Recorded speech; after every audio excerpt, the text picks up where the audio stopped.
nagmamahal sa bayan, Miss Sas Rogando Saso! Live via Zoom! Nasa ugat ko ang paninindigan at pinaglaban ng aking mga ninuno. Dumadaloy sa aking ugat ang dugo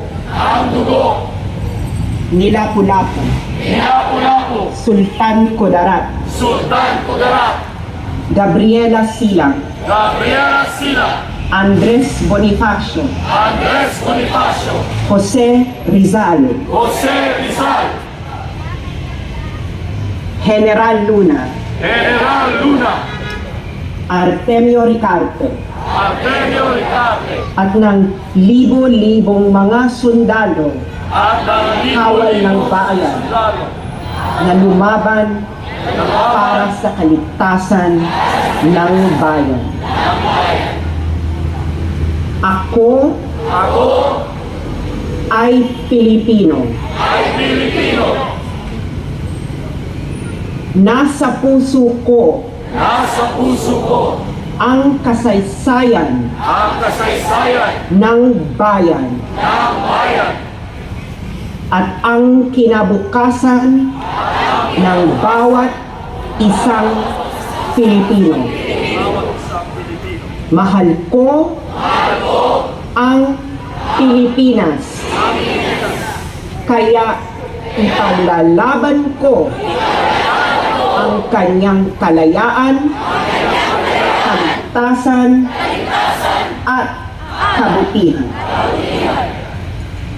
Maraming salamat po. Alam niyo naman po ang nangyari sa in the past few days, ang sinabi ni Bongbong Marcos sa Australia na ang ating bansa ngayon ay nasa frontline katulad noong World War II. Binoto, sinuportahan at niluklok pa natin sa kapangyarihan si Bongbong Marcos para tayo ay malagay sa disgrasya. Oo o hindi?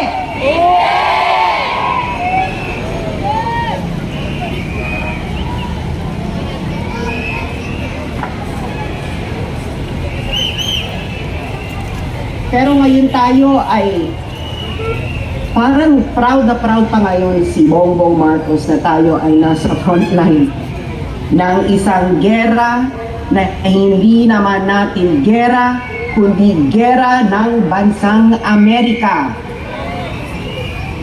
Isa itong pagtataksil sa kanyang sinabi noong eleksyon na ipagpapatuloy niya ang sinimulan ni Pangulong Duterte. Pero ano ngayon ang kanyang ginagawa? Ang kanyang ginagawa ay inilalagay tayo sa Bakit? Para saan? At para saan ito? Kung hindi nila kaya ang diplomasya, huwag nilang ilagay sa disgrasya ang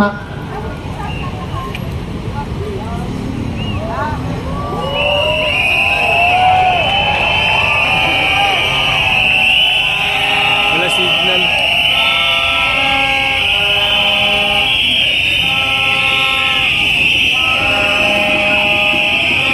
Hindi ka nag-live?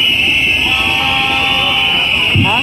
Kaya katulad po ng sinabi ko kanina, pinoto, niluklok at sinuportahan po ba natin si Bongbong Marcos para tayo ay malagay sa frontline ng isang digmaan? Oo o hindi? Hindi!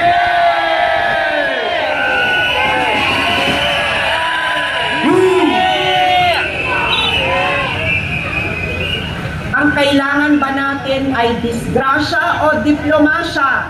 Diplomasya!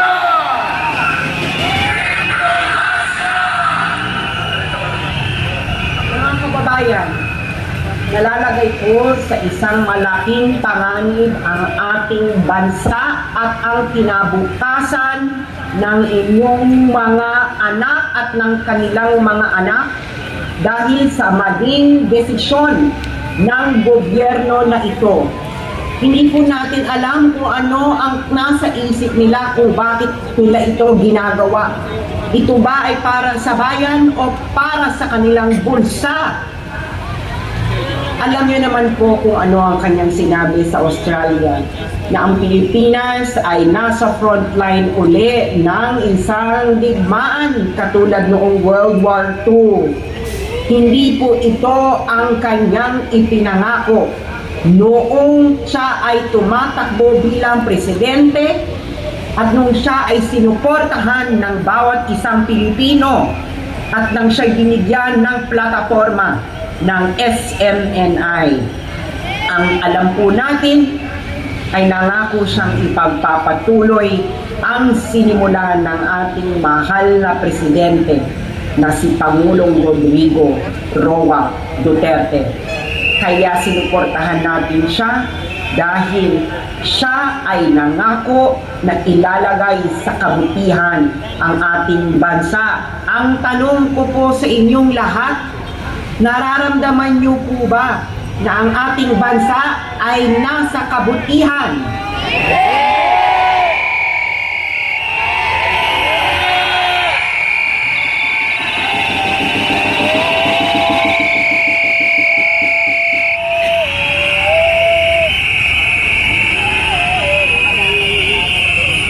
Papaano kung nasa kabutihan ang ating bansa kung patuloy po ang nangyayaring korupsyon?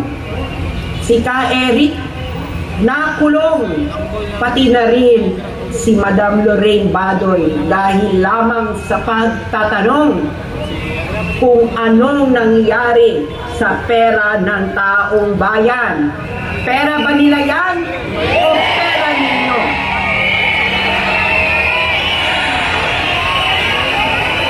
Ikaw po natin lahat, hindi mo pera yan. Hindi mo pera yan! Hindi mo pera yan! Magnanakaw! Hindi mo pera yan! Hindi mo pera yan! Mamaloso! Hindi mo pera yan! Hindi mo pera yan! Magnanakaw! Hindi mo pera yan! Hindi mo pera yan! Mamaloso! Pera yan! Hindi mo pera yan! Magnanakaw! Hindi mo pera yan! Hindi mo pera yan! Hindi mo pera yan!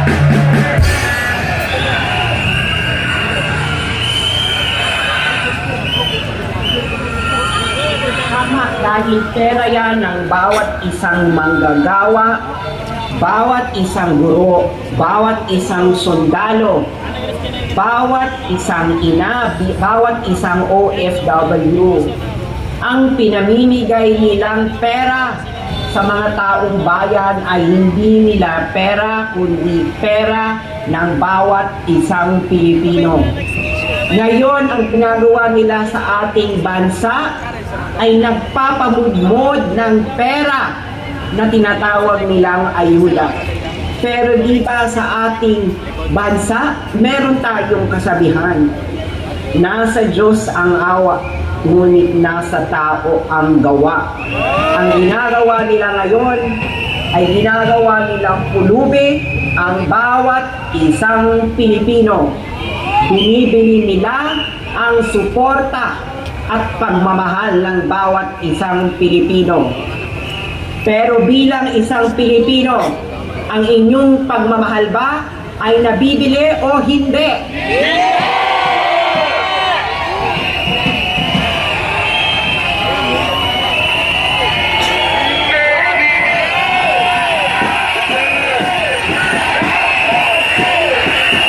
For sale! Not for sale! Not for sale! Not for sale! Not for sale! Not for sale! Not for sale! Not for sale!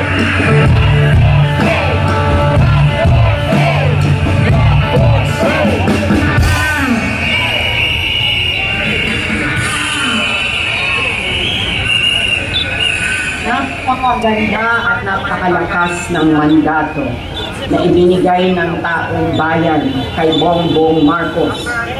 Siya ang kauna-unahang presidente ng Pilipinas pagkatapos ng EDSA 1 na maluklok na may mandato na binoto siya ng overwhelming majority ng mga Pilipino.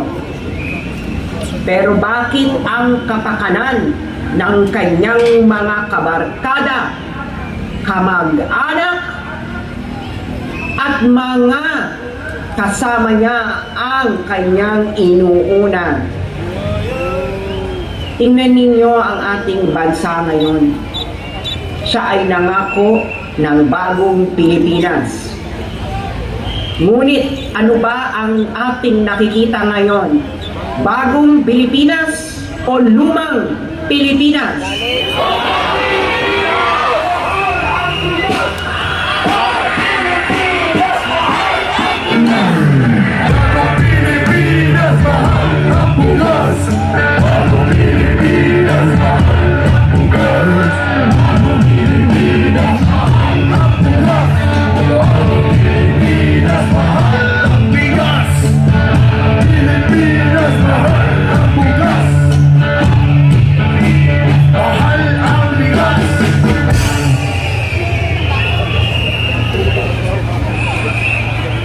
Noong eleksyon, ang kanta ng kanyang kampanya ay Bagong Pilipinas, Bagong Mukha. May isang salita, may paninindigan. Ang pamahalaang ito ba ay may paninindigan o wala? Wala! Wala!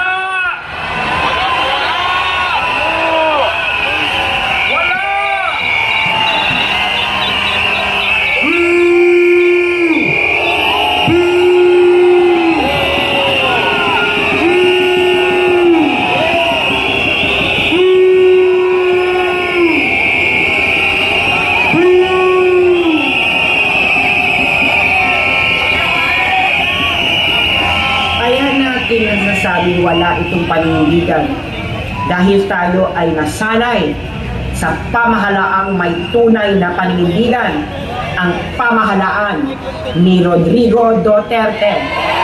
Sabay-sabay po natin isigaw, Duterte! Duterte! Duterte! Duterte! Duterte! Duterte!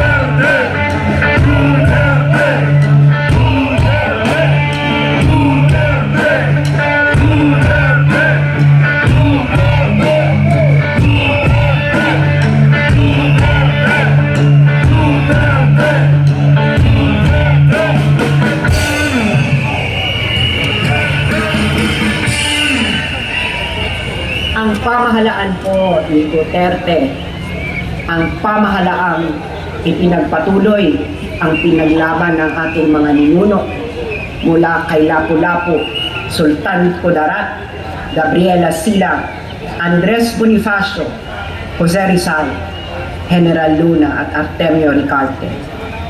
Noong panahon ni Pangulong Duterte, buong tapang niyang sinabi sa ating mananakop na bansang Amerika na ibalik ninyo sa Pilipinas ang Balanggiga Bells.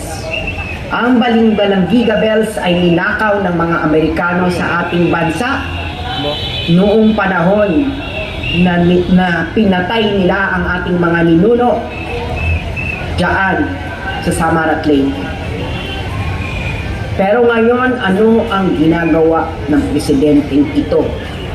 Muli niyang niyayakap ang ating mga mananakop para ilagay ulit tayo sa kapahamakan at gawing sakripisyo para sa geopolitikal na interes ng bansang Amerika. Ito ba ang kinabukasan na gusto ng mga ito para sa ating mga kabataan?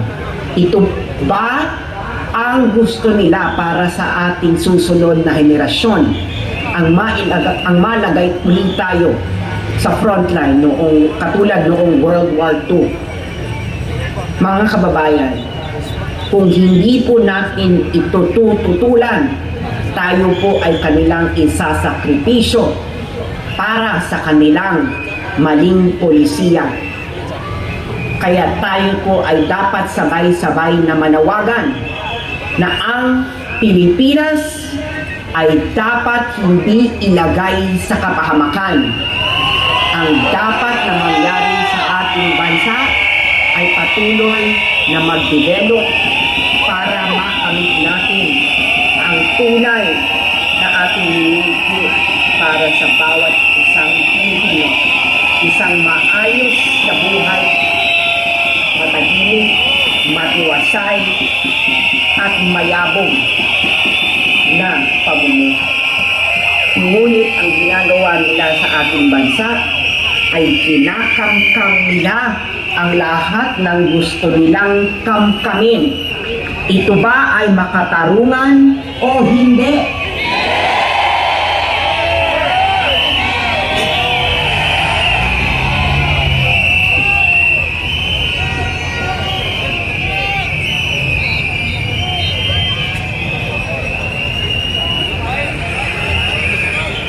Bayan, ako po ay nananawagan sa bawat isa sa inyo na isapuso ninyo ang kasaysayan ng ating bansa. Dahil kung hindi po natin ito gagawin, ay para tayong mga punong walang ugat, kaya tayo ay madaling matumba at maloko ng mga ito na walang ibang ginawa kundi payamanin ang kanilang mga bulsa at pahirapan ang mga Pilipino at tayo'y aliwin sa pamamagitan ng kanilang walang humpay na ayuda. Ano ba ang gusto ninyo sa inyong mga anak, aking mga kababayan?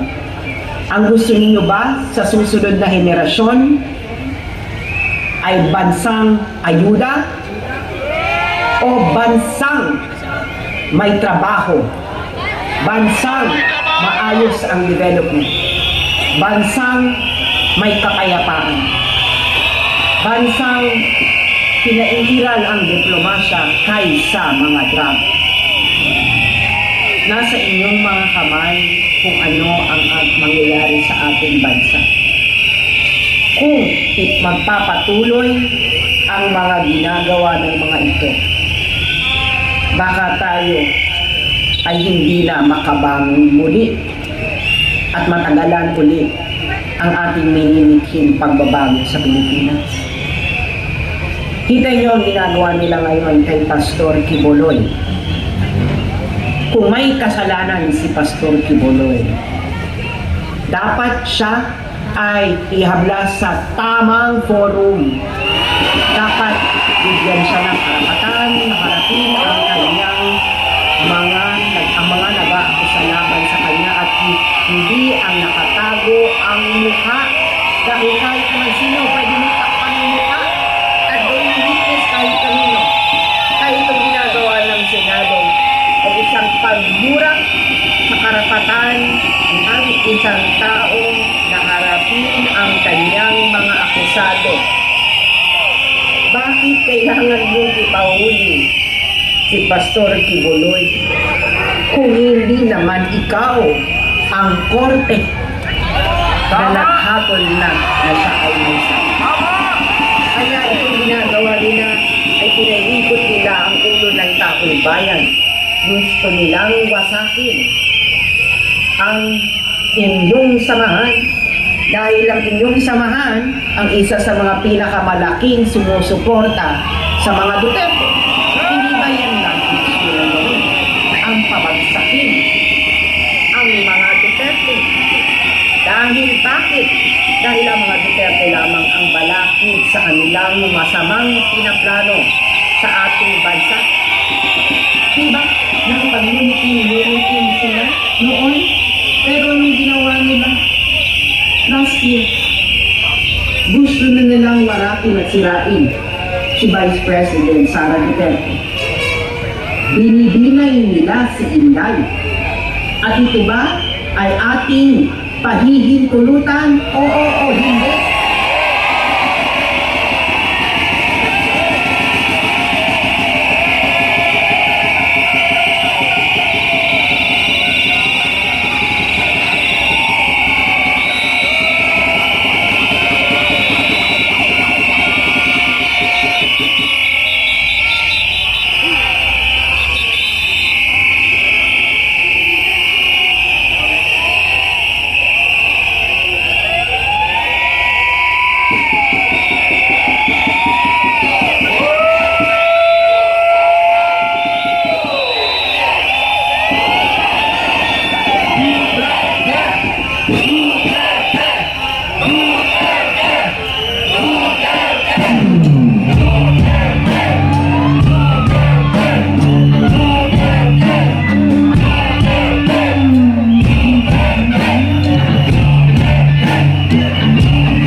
Pero hindi nila mapapabagsak ang mga Duterte dahil alam natin nagmamahal sila.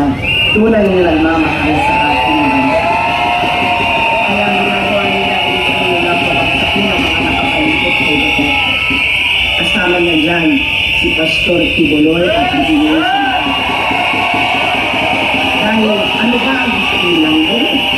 Ang gusto lang nila ay maupo sa kapangyarihan para tuloy-tuloy ang higaya ng kanilang bansa.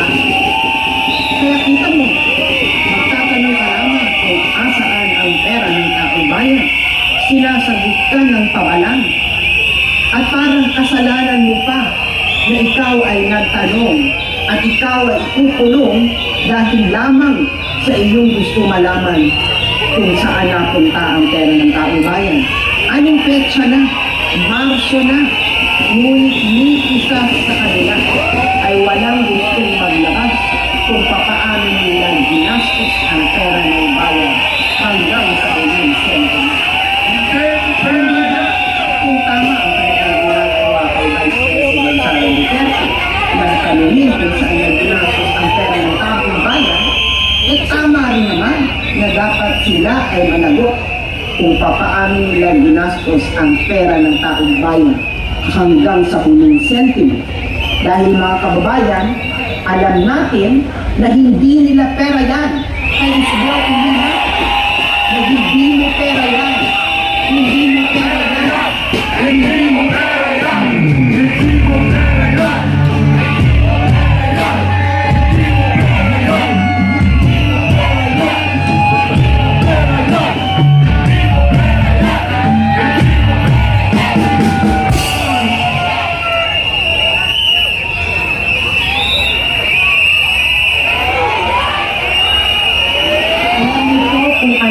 Ang dapat na makakabuti sa ating bansa. Dahil alam nyo na ang makakabuti sa ating bansa ay kung anong nakakabuti sa inyong mga anak. Ang gusto ninyo ay mga lansangan na ligtas na kung ikaw ay naglalakad at hindi isang lansangan na punong-puno ng mga adik. Ang gusto nyo rin ay isang bansa na walang terorista. Hindi nililito ang mga kabataan para maging kawalan at isang misyon ng pagkakalimutan kung pakakalimutan ng mga sinasabi. Gusto nyo rin na isang bansa na may maayos na pamahalaan na hindi pa hindi sinasapuso ang kabutihan ng bawat isang Pilipino. At malamang gusto nyo rin na isang airport na walang itisuro at taga. Yan ang tunay na bagong Pilipinas. At hindi ang bagong Pilipinas ni Bongbong Marcos. Ang bagong Pilipinas ay pinapahinagahan ang kasaysayan nito. pinagpapahalagahan ang mga ipinaglaban ng ating mga ninuno. Ang bagong Pilipinas ay hindi Pilipinas na muling nagpapasakop sa bansang Amerika. Ang bagong Pilipinas ay hindi Pilipinas na nasa frontline na katulad noong World War II. Ang bagong Pilipinas ay ang Pilipinas na kung saan ang bawat isang Pilipino ay walang agam-agam na kung sila ba ay ligtas, na kung ang pera ba nila ay ginagastos ng wasto ng bawat isang politiko, at wala silang duda na ang pamahalaan ay para talaga sa bawat isang mamamayan at hindi sa mga kabarkada at kamag-anak ng namumuno. Muli, samahan niyo po ulit akong ilagay ang ating kanang kamay sa ating kaliwang bibig. At ulitin po natin Simple lang oh. Saan? ang ating sinabi kanina. Dumadaloy sa aking ugat.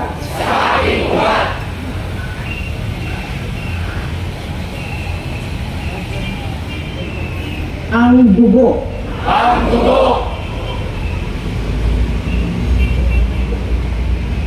At paninindigan.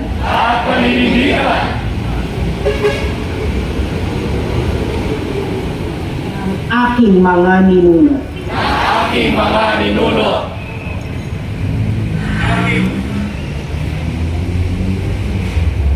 Mula kay Lapu-Lapu.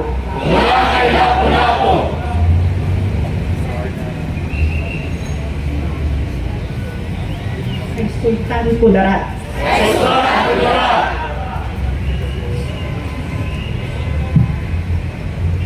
Gabriela Silang.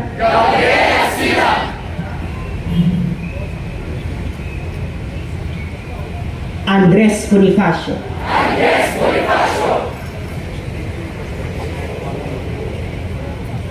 Jose Rizal.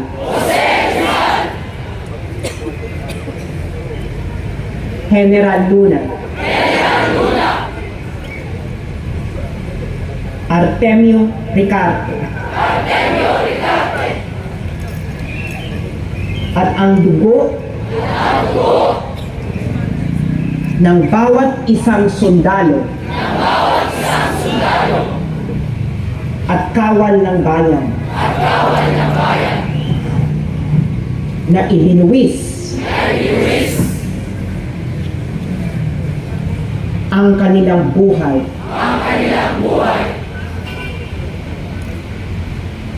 para sa bayan. Mahal ko ang Pilipinas.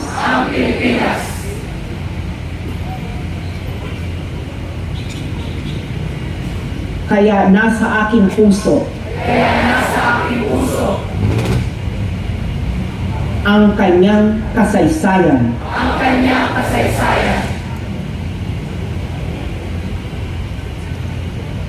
At kinabukasan.